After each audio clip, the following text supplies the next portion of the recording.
Hi friends, मैं आकांक्षा GK with आकांक्षा में आपका स्वागत करती हूँ। आज हम विज्ञान प्रौद्योगिकी के 25 प्रश्न पढ़ने वाले हैं, लगातार पढ़ने वाले हैं, स्पीडली पढ़ने वाले हैं ताकि हमारा ये 25 प्रश्न अच्छे से कंप्लीट हो जाए। 3 नंबर के ये प्रश्न हैं। साइंस टेक्नोलॉजी का 3 नंबर का प्रश्न हमको मिलता नहीं है कि किस टाइप के क्वेश्चन साइंस टेक में आ सकते हैं, तो इसलिए मैं ये वीडियो लेके आई हूँ। इसके पहले मैं और एक मेंस के लिए 3 मार्कर का मैराथन वीडियो लेके आई थी इतिहास का, और आज हमारा ये विज्ञान और तकनीकी है। नेक्स्ट वीडियो हमारा इसी प्रकार का रहेगा, वो भूगोल का रहेगा। उसके बाद हम मध्य प्रदेश स्पेशल का पढ़ेंगे। तो आगे बढ़ने से पहले पहली बार हैं तो चैनल को सब्सक्राइब कीजिएगा, कॉपी पेन ले लीजिएगा, कॉपी पेन पे लिखते जाइएगा पूरे प्रश्न, क्योंकि आपको ताकि ये प्रश्न अच्छे से याद होते जाएं। तो पहला क्वेश्चन है हमारा, उपग्रह किसे कहते हैं। क्या क्वेश्चन है, उपग्रह किसे कहते हैं। तो कोई ऐसा पिंड जो किसी ग्रह के चारों ओर परिक्रमा लगाता है उसे उपग्रह कहते हैं। हमको देखिए 3 नंबर में लिखना है। 2019 के अगर अकॉर्डिंग देखें तो हम कम से कम 3 या 4 पॉइंट लिख सकते थे, लेकिन अगर 2020 के अकॉर्डिंग देखें तो हमको बहुत कम लिखना है, बहुत कम शब्दों में अपना आंसर देना है। तो हमको टू द पॉइंट लिखना है, जितना पूछना है उतना ही लिखना है। कोई ऐसा पिंड जो किसी ग्रह के चारों तरफ परिक्रमा करता है उसे उपग्रह कहते हैं।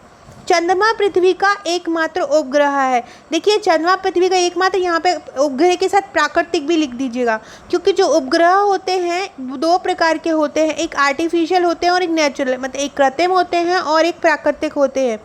तो उपग्रह 2 प्रकार के होते हैं, कृत्रिम और प्राकृतिक। ऐसा पिंड जो ग्रह के चारों ओर चक्कर लगाता है उपग्रह कहते हैं, जैसे कि चंद्रमा पृथ्वी का उपग्रह है और चंद्रमा पृथ्वी के चारों ओर चक्कर लगाता है। नेक्स्ट क्वेश्चन देखते हैं, उपग्रह का परिक्रमण काल समझाइए। तो कोई उपग्रह अपनी कक्षा में एक चक्कर लगाने में जितना समय लेता है, कोई उपग्रह जो है अपनी कक्षा में एक चक्कर लगाता है और इस चक्कर को लगाने में वो जितना समय लेता है उसे उपग्रह का परिक्रमण काल कहते हैं। तो किसी उपग्रह द्वारा अपनी कक्षा में एक चक्कर लगाने में जितना समय लिया जाता है उसे उपग्रह का परिक्रमण काल कहते हैं। नेक्स्ट क्वेश्चन देखते हैं। नेक्स्ट क्वेश्चन है आपका, पलायन वेग क्या है। तो वह न्यूनतम वेग जिसको प्राप्त करने के बाद कोई पिंड वापस पृथ्वी पर नहीं लौटता है। ऐसा न्यूनतम वेग या ऐसा वेग जिसको अगर हम प्राप्त कर लें, उस वेग को अगर हम प्राप्त कर लें तो मतलब वो गति को हम प्राप्त कर लें जिस गति के बाद कोई पिंड वापस पृथ्वी पर नहीं लौटता है, उसको हम पलायन वेग कहते हैं। पलायन वेग का मान 11.2 किलोमीटर प्रति सेकंड होता है। तो पलायन वेग किसे कहते हैं, वह न्यूनतम वेग जिसको प्राप्त करने के बाद कोई पिंड वापस पृथ्वी पर नहीं लौटता है, पलायन वेग कहलाता है। पलायन वेग का मान 11.2 किलोमीटर प्रति सेकंड होता है। नेक्स्ट क्वेश्चन हुआ, तरंग दैर्घ्य क्या होती है। तरंग दैर्घ्य आपने अगर 11वीं-12वीं साइंस बैकग्राउंड से हैं तो आप जानते होंगे तरंग दैर्घ्य वेवलेंथ जिसको बोलते हैं, जिसका प्रतीक लैम्डा होता है। तो क्या होती है तरंग दैर्घ्य, 2 सुरंगों अथवा गर्तों के बीच की दूरी को तरंग दैर्घ्य कहते हैं। 2 सुरंगों अथवा 2 गर्तों के बीच की दूरी को तरंग दैर्घ्य कहते हैं। देखिए फ्रेंड, जैसे ये तरंग है, ये आपका एक सुरंग है, ये गर्त है, ऊपर वाला सुरंग नीचे वाला गर्त, ऊपर सुरंग नीचे गर्त, ऊपर सुरंग नीचे गर्त। तो ये एक सुरंग और एक गर्त के बीच की जो दूरी होती है, मतलब ये सुरंग और ये गर्त, ये एक हो गया, एक सुरंग और एक गर्त ये दूसरा हो गया, तो इन दोनों के बीच की जो दूरी होती है वो तरंग दैर्घ्य कहलाती है।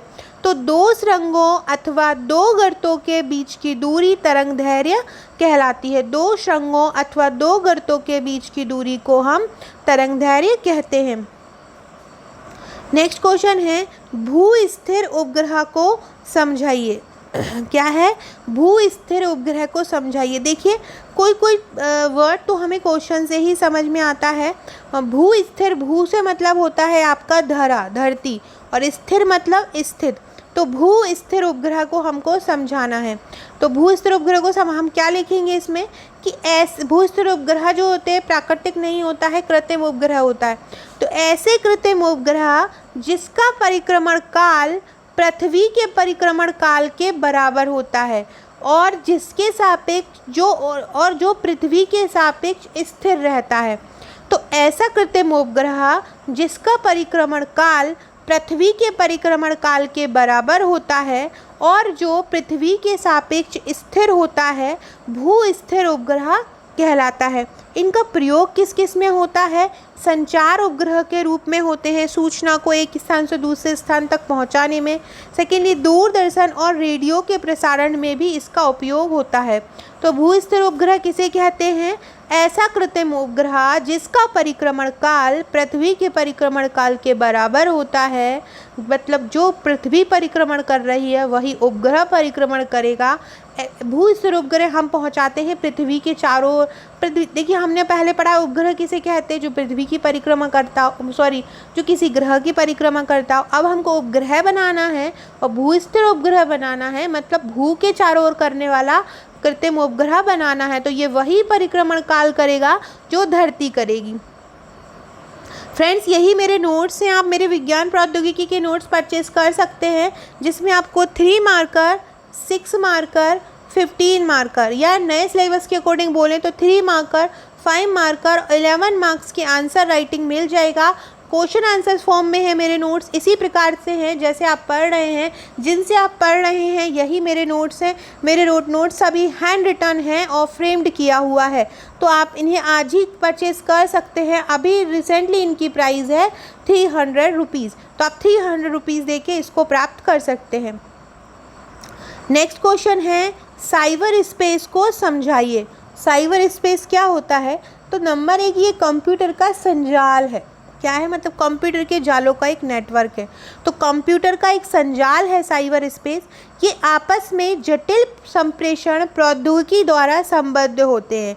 ये आपस में जटिल संप्रेषण प्रौद्योगिकी द्वारा संबद्ध होते हैं। संचेत सूचना का ये वैश्विक भंडार होते हैं। संचेत सूचना का ये वैश्विक भंडार होते हैं जिस तक कोई भी पहुंच सकता है, मतलब ये कोई भी कहीं भी ये पहुंच सकते हैं। ये वैश्विक भंडार होता है सूचना का। तो सबसे पहला पॉइंट हम कंप्यूटर संजाल है, आपस में जटिल संप्रेषण प्रौद्योगिकी द्वारा जुड़े होते हैं, संचेत सूचना का वैश्विक भंडार होते हैं, इन तक कोई भी पहुंच सकता है। नेक्स्ट क्वेश्चन है आपका, ब्राउज़र को समझाइए। ब्राउज़र क्या होता है? तो नंबर 1, यह एक क्लाइंट सॉफ्टवेयर है। ब्राउज़र क्या है? एक क्लाइंट सॉफ्टवेयर है। नंबर 2, इसकी सहायता से हम www में विचरण कर सकते हैं। ब्राउज़र के द्वारा हम क्या कर सकते हैं? www में विचरण कर सकते हैं, वर्ल्ड वाइड वेब में। www मतलब वर्ल्ड वाइड वेब है। टिम बर्नर्स-ली ने जिसकी खोज की थी, जिसको बनाया था, और ये www के बारे में भी आपके 3 मार्कर में आ सकता है।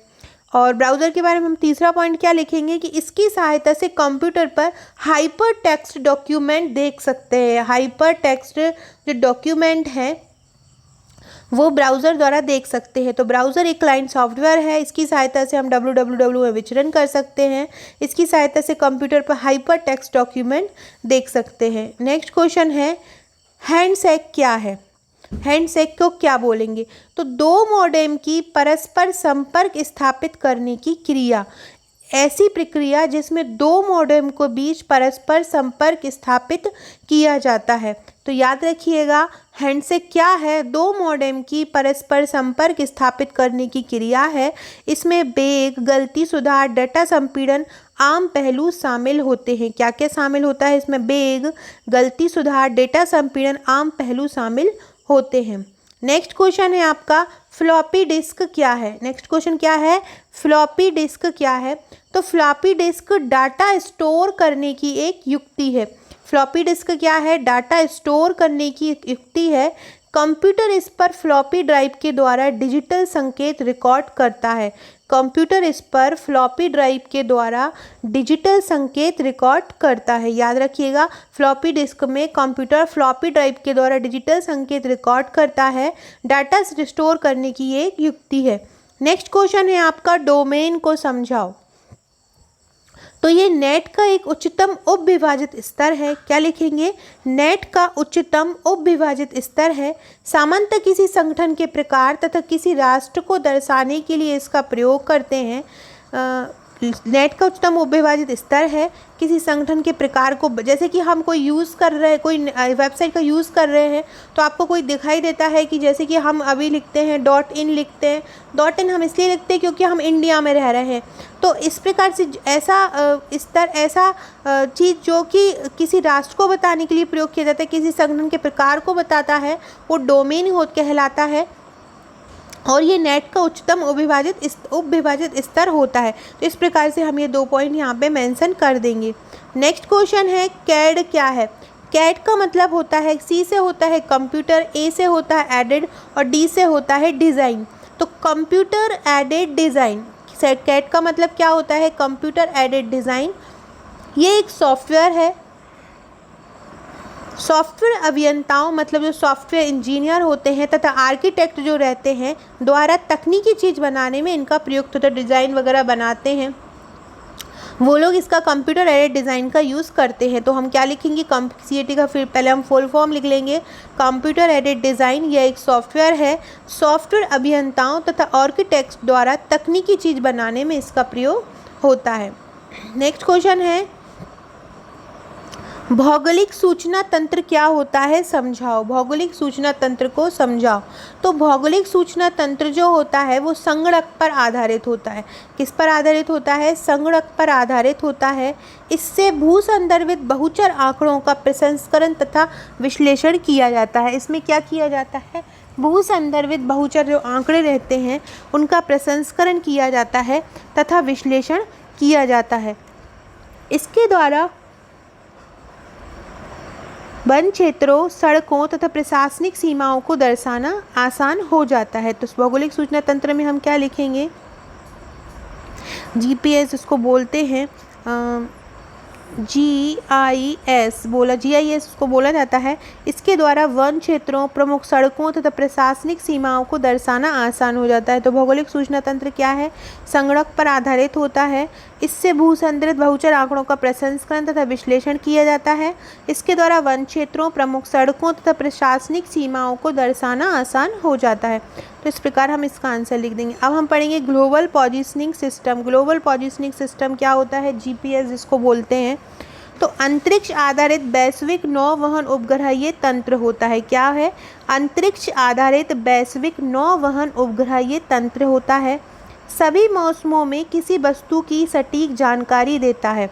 अंतरिक्ष आधारित वैश्विक नौवहन उपग्रह तंत्र होता है, सभी मौसमों में किसी वस्तु की सटीक जानकारी देता है। इसका विकास अमेरिकी रक्षा विभाग द्वारा होता है।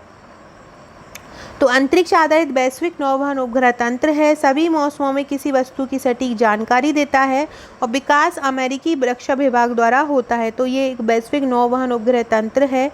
जब भी किसी मौसम में हमको जानकारी लेनी हो कि अब मौसम कैसा होने वाला है या किसी दूसरी जगह के मौसम की जानकारी लेनी हो ताकि हम उसका प्रबंध कर पाएँ, कोई आपदा आने वाली है तो हम उसका प्रबंध कर पाएँ, तो उसके लिए GPS प्रणाली का उपयोग किया जाता है। नेक्स्ट क्वेश्चन है इंटरफेरोन को समझाओ। इंटरफेरोन क्या होता है, तो विषाणु संक्रमण के विरुद्ध रक्त कोशिकाओं द्वारा बना एक सशक्त प्रतिविषाणु प्रोटीन है। क्या है ये, विषाणु संक्रमण के विरुद्ध रक्त कोशिकाओं द्वारा बना एक सशक्त प्रतिविषाणु ये प्रोटीन होता है। विषाणु संक्रमण के विरुद्ध रक्त कोशिकाओं द्वारा बना एक सशक्त प्रतिविषाणु प्रोटीन होता है। यह विषाणुओं द्वारा स्वस्थ कोशिकाओं को संक्रमित करने की क्षमता का प्रतिरोध करता है। क्या करता है यह विषाणुओं द्वारा स्वस्थ कोशिकाओं को संक्रमित करने की क्षमता का प्रतिरोध करता है। विषाणुओं द्वारा स्वस्थ कोशिकाओं को संक्रमित करने की क्षमता का ये प्रतिरोध करता है। विषाणु संक्रमण के विरुद्ध रक्त कोशिकाओं द्वारा बना एक सशक्त प्रतिविषाणु प्रोटीन है। यह विषाणुओं द्वारा स्वस्थ कोशिकाओं को संक्रमित करने की क्षमता का प्रतिरोध करता है। नेक्स्ट क्वेश्चन है जैव फिल्टर को समझाओ। तो वे यंत्र जो सूक्ष्म जीवों की सहायता से किसी हानिकारक गैस का विघटन या रूपांतरण करते हैं जैव फिल्टर कहलाते हैं। क्या होते हैं जैव फिल्टर? ऐसे यंत्र जो सूक्ष्म जीवों की सहायता से कोई हानिकारक गैस को विघटित कर देते हैं या हानिकारक गैस का रूपांतरण कर देते हैं, उन्हें हम जैव फिल्टर कहते हैं। तो क्या बोलेंगे, ऐसे यंत्र जो सूक्ष्म जीवों की मदद से किसी हानिकारक गैस का विघटन कर देते हैं या हानिकारक गैस का रूपांतरण कर देते हैं, जैव फिल्टर कहलाते हैं। नेक्स्ट क्वेश्चन है, बायोमार्कर से आप क्या समझते हैं? बायोमार्कर क्या है? तो बायोमार्कर क्या है? ऐसे पदार्थ जो किसी रोग या अन्य जैविक व क्रियात्मक अवस्था का संकेत देते हैं। यदि किसी व्यक्ति को कोई रोग हो गया है और रोग के कारण किसी को कोई घाव बना दिखा है, या ऐसा रोग जिसकी पहचान से हम ये पता कर सकते हैं कि ये वाला रोग है, तो जिस चीज़ के द्वारा, जिस मार्क के द्वारा ये पहचान होती है, उसे हम बायोमार्कर कहते हैं। तो ऐसे पदार्थ जो किसी रोग या अन्य जैविक व क्रियात्मक अवस्था का संकेत करते हैं, बायोमार्कर कहलाते हैं। प्रायः इनका उपयोग नैदानिक परीक्षण के लिए होता है। कई आनुवांशिक रोगों की मदद के लिए भी इसका प्रयोग होता है। तो ऐसे पदार्थ जो किसी रोग या अन्य जैविक व क्रियात्मक अवस्था का संकेत करते हैं, बायोमार्कर कहलाते हैं। प्रायः नैदानिक परीक्षण के लिए इनका उपयोग होता है। कई आनुवांशिक रोगों में भी इसका उपयोग किया जाता है। फ्रेंड्स, ये मेरे मध्य प्रदेश के नोट्स हैं, आप इन्हें परचेस कर सकते हैं। ऐसा नोट्स आपको कहीं नहीं मिलेगा। पूरा मध्य प्रदेश से संबंधित जितने भी प्रश्न रहेंगे वो मैंने एक ही नोट्स में कवर किए हैं। 1000 प्लस प्रश्न रहेंगे। इसमें मध्य प्रदेश का इतिहास, जनजाति, कला, संस्कृति, पर्यटन, वंश, विरासत, स्वास्थ्य, भूगोल, मध्य प्रदेश की मिट्टी, मध्य प्रदेश राजनीति, अर्थव्यवस्था, व्यक्तित्व, जल प्रबंधन, विज्ञान, तकनीक, खाद्य प्रसंस्करण, पूरा का पूरा आपको एक नोट्स में मिलेगा। आपको ये घर तक पहुंच जाएगा। पूरा 1500 रुपये का ये पूरा पैकेज है, जिसमें पूरा मध्य प्रदेश स्पेशल करके आपका पूरा नोट्स आएगा, जिसमें मध्य प्रदेश के सभी भाग शामिल रहेंगे। तो आप इसको परचेस कर सकते हैं। और ये सभी प्रश्न उत्तर श्रृंखला में रहेंगे। 3 नंबर, 6 नंबर, 15 नंबर के अलग अलग प्रश्न ये रहेंगे।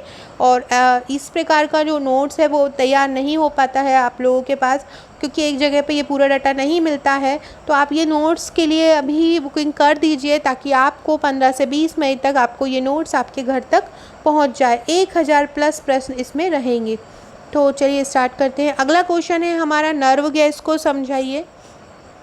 तो नर्व गैस का जो यूज़ होता है वो रासायनिक युद्ध में होता है। नर्व गैस का उपयोग हम कहाँ करते हैं? तो नर्व गैस का उपयोग नॉर्मली रासायनिक युद्ध में होता है। फ्लूरोफास्फोरिक अम्ल से ये प्राप्त होती है। जो नर्व गैस है वो हमें किससे प्राप्त होती है? नर्व गैस फ्लूरोफास्फोरिक अम्ल से प्राप्त होती है। ये जो गैस है वो तंत्रिका तंत्र तथा श्वसन तंत्र पर प्रभाव डालती है। नर्व गैस का उपयोग रासायनिक युद्ध में होता है। फ्लूरोफास्फोरिक अम्ल से ये प्राप्त होती है।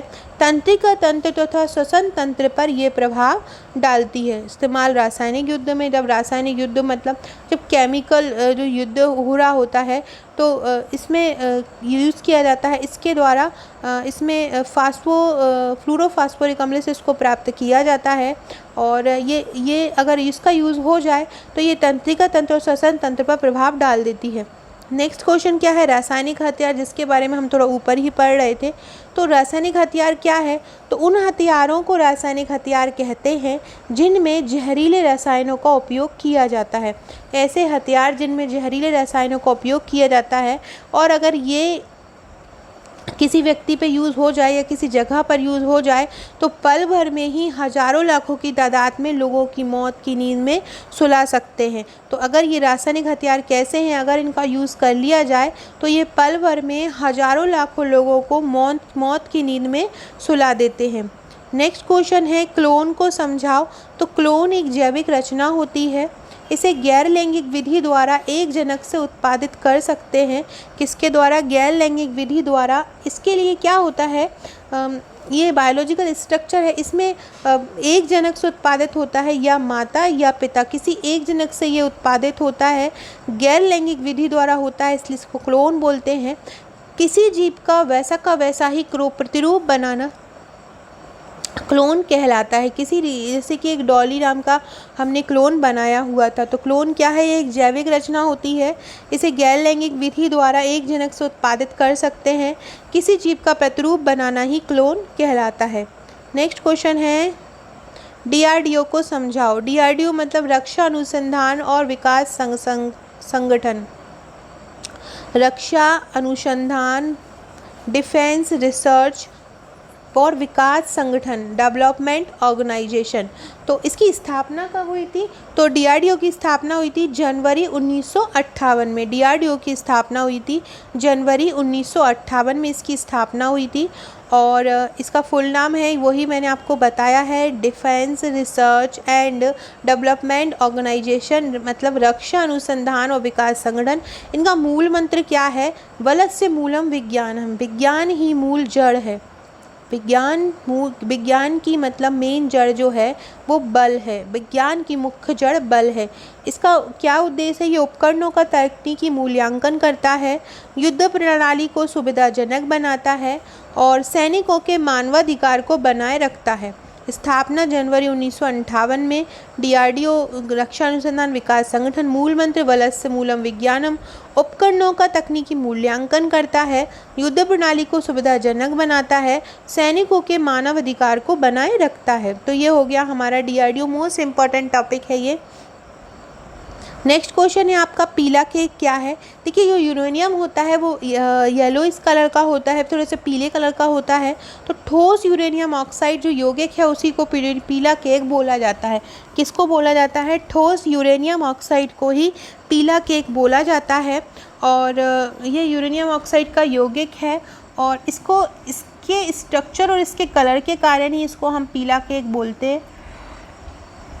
यह यूरेनियम को पीसने की प्रक्रिया का उत्पाद है। यह यूरेनियम को पीस देता है, तो यह यूरेनियम को पीसने की प्रक्रिया का उत्पाद है। यह ईंधन संवर्धन तथा ईंधन गोली के निर्माण के लिए प्रयुक्त होता है। ईंधन को संवर्धित करने के लिए और ईंधन की गोली के निर्माण के लिए हम पीले केक का यूज़ करते हैं। तो मेन याद रखिएगा, यूरेनियम ऑक्साइड का यौगिक है। नेक्स्ट क्वेश्चन है आपका, सलीम अली को समझाइए। तो जो सलीम अली है इनको वर्ल्ड मैन ऑफ इंडिया कहा जाता है। वर्ल्ड मैन ऑफ इंडिया इसलिए कहा जाता है क्योंकि ये पक्षी विज्ञानी थे। इनके नाम पे कश्मीर में और एक अभयारण्य उद्यान भी बनाया हुआ है, तो इनको वर्ल्ड मैन ऑफ इंडिया बोला जाता है। भारत के प्रमुख पक्षी विज्ञानी हैं और प्रकृतिवादी हैं। 1976 में इन्हें भारत का सर्वोच्च जो दूसरा सम्मान है वो पद्म विभूषण इनको दिया गया था। तो सलीम अली को क्या बोलते हैं? Salim Ali world man of India हैं, भारत के प्रमुख पक्षी विज्ञानी और प्रकृतिवादी हैं। 1976 में इनको पद्म विभूषण दिया गया है। नेक्स्ट क्वेश्चन है आपका, सत्येंद्र नाथ बोस। सत्येंद्र नाथ बोस के बारे में पढ़ते हैं। क्वांटम यांत्रिकी के क्षेत्र में इन्होंने योगदान दिया। सत्येंद्र नाथ बोस ने क्वांटम यांत्रिकी के क्षेत्र में योगदान दिया। 1954 में उन्हें भारत सरकार का सर्वोच्च द्वितीय पुरस्कार पद्म विभूषण दिया गया। और सत्येंद्र नाथ बोस को तीसरा लिखेंगे, वास्तविक गैसों की स्थिति पर इन्होंने समीकरण दिया। तो क्या लिखेंगे? सत्येंद्र नाथ बोस, क्वांटम यांत्रिकी के क्षेत्र में योगदान, 1954 में पद्म विभूषण, वास्तविक गैसों की स्थिति पर इन्होंने समीकरण दिया। नेक्स्ट क्वेश्चन है, एवरग्रीनिंग क्या है? तो बहुराष्ट्रीय कंपनियों का एक ये प्रयास है। क्या प्रयास है? जब किसी की पेटेंट अवधि समाप्त होने वाली होती है तो समाप्त होने से पहले ही उसका नवीनीकरण करा लिया जाए। जैसे कि हमारा मोबाइल का रिचार्ज है, मोबाइल का रिचार्ज ख़त्म होने से पहले ही हम उसका रिचार्ज करा लें ताकि हमें परेशानी का सामना ना करना पड़े, वैसे ही ये एवरग्रीनिंग है। बहुराष्ट्रीय कंपनियों का यह प्रयास है कि जैसे ही उनकी पेटेंट की अवधि समाप्त होती है, जैसे कि हम किसी चीज़ को पेटेंट कर लेते हैं 1 साल 2 साल 3 साल, तो उसको समाप्त होने से पहले ही उसका नवीनीकरण करा लिया जाए। 25th क्वेश्चन है और हमारा आज का लास्ट क्वेश्चन है, आदित्य फर्स्ट मिशन क्या है? तो सौर अध्ययन के लिए पहला वैज्ञानिक अंतरिक्ष मिशन है ये। यह मिशन सौर कोरोना को गर्म करने और हवाओं को त्वरित करने तथा भौतिक प्रक्रियाओं के संबंध में मूलभूत जानकारी उपलब्ध कराएगा। तो सौर अध्ययन के लिए यह पहला वैज्ञानिक अंतरिक्ष मिशन है। यह मिशन सौर कोरोना को गर्म करने और हवाओं को त्वरित करने तथा भौतिक प्रक्रियाओं के संबंध में मूलभूत जानकारी उपलब्ध कराएगा। आदित्य के नाम से ही आपको समझ में आ रहा है कि ये सूर्य की बात कर रहे हैं। तो सौर अध्ययन से संबंधित ये पहला वैज्ञानिक अंतरिक्ष मिशन है। सो फ्रेंड्स, ये थे हमारे आज के क्वेश्चन। अगर आप मेरे ये साइंस टेक का नोट्स परचेज करना चाहते हैं तो इसकी प्राइस 300 रुपीज़ है।